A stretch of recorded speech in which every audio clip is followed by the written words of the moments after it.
Hello everyone, myself Himani Sharma from RPIT campus. In today class, I discuss about the Coleman chromatography. Column chromatography, first is the gel filtration, second is the ion exchange, and third is the affinity.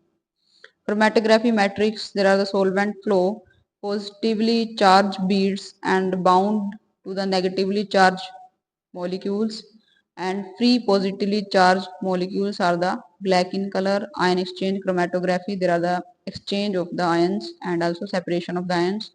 And solvent flow, the porous beads and the retarded the small molecules and large molecules. Solvent flow, that is the bead with the covalently attached substrates and bound enzyme molecules. Other proteins pass through. Affinity chromatography. Separation procedure is the immunoelectrophoresis ELISA, that is the enzyme link immunosorbent assay.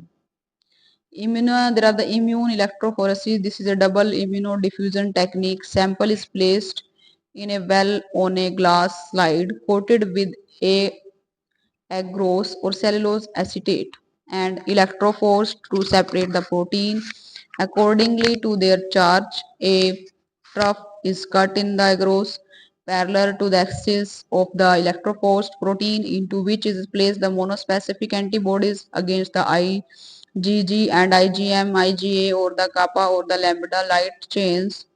The slide is then incubated for 18 to 24 hours to allow the antibodies to diffuse from the trough into agarose, forming the precipitin arcs with their respective antigens. The relative size of the precipitin arc is the proportional to the quantity of the immunoglobulin or the light chain.